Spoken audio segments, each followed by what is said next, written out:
नमस्कार दोस्तों, SMD channel के अंदर आपका बहुत बहुत स्वागत है। दोस्तों, इस वीडियो के अंदर हम बात करेंगे वरुण बेवरेजेस कंपनी के शेयर के बारे में। आप अपनी स्क्रीन पर देख सकते हैं, ये 5 सितंबर का डेटा है। दोस्तों, स्टॉक के अंदर में 4% की गिरावट देखने को मिल रही है। और दोस्तों, इसी के साथ साथ आपको पता ही होगा, जो जीएसटी के नए नॉब्स हमारे सामने अब निकल कर आए हैं, उसमें 40% का एक स्लैब देखने को मिला है, जिसके अंदर हमें कोल्ड ड्रिंक्स देखने को मिल रही है कि अब उनके ऊपर 40% तक का एक नया जीएसटी लगा करेगा, यानी कि कोल्ड ड्रिंक्स के ऊपर जीएसटी हमें बढ़ता हुआ देखने को मिला है।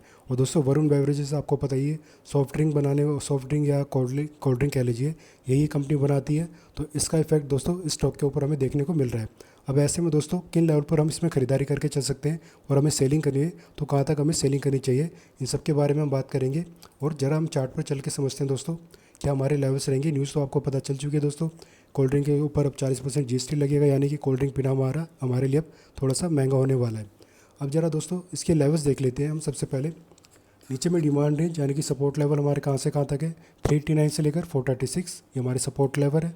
ऊपर में रेजिस्टेंस 200 दिन का मूवी एवरेज भी दे रहा है। और इसके अलावा सेलिंग जोन हमारा 562 से लेकर दोस्तों 588, ये हमारा सेलिंग जोन है ऊपर तक।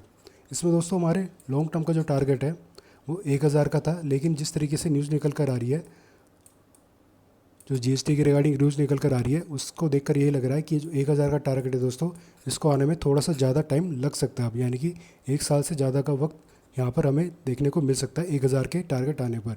तो ये दोस्तों आपके ऊपर है कि आप 1000 के टारगेट के लिए 1 साल या उससे ज़्यादा के टाइम के लिए अगर पेशेंस बनाकर स्टॉक में अपनी पोजीशन बना के रखते हैं तो अच्छा रहेगा दोस्तों। आने वाले टाइम में आपको डेफिनेटली प्रॉफिट ही निकाल कर देगा ही देगा। लेकिन अगर आपने अभी तक खरीदारी नहीं करी स्टॉक के अंदर, तो दोस्तों जब तक ये अपने डिमांड रेंज के बीच में नहीं आ जाता, तब तक आप इसमें खरीदारी करने को थोड़ा सा अवॉइड करें। क्योंकि दोस्तों ऊपर के अगर हम लेवल देखें, 200 दिन का जो मूवी एवरेज है, ये हमें रेजिस्टेंस देने का काम कर रहा है। और यहाँ पर जो हमें एक इन्वर्टेड हैमर कैंडलस्टिक पैटर्न भी देखने को मिल रहा है। इस कैंडलस्टिक पैटर्न के हाई के पास ही दोस्तों 200 दिन का हमारा मूविंग एवरेज भी है।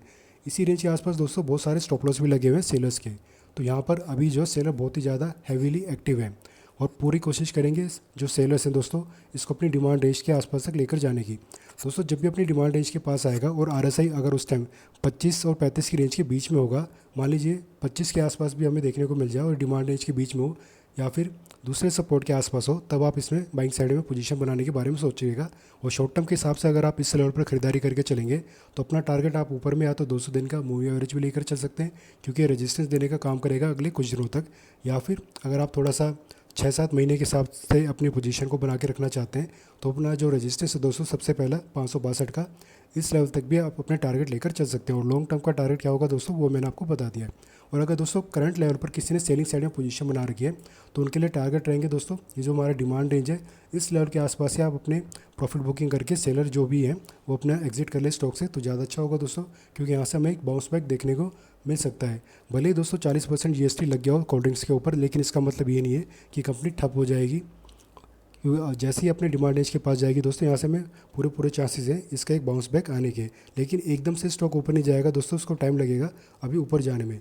तो कोशिश करेगा दोस्तों, जो भी सेलिंग साइड में पोजीशन बनाकर बैठे मेरे भाई और मेरे बहन, वो इसी रेंज के आसपास अपने प्रॉफिट बुकिंग करके स्टॉक से एग्जिट कर ले तो ज़्यादा अच्छा होगा। वरना उनका अच्छा खासा जो भी प्रॉफिट अभी तक बन रहा होगा वो लॉस में कन्वर्ट हो जाएगा।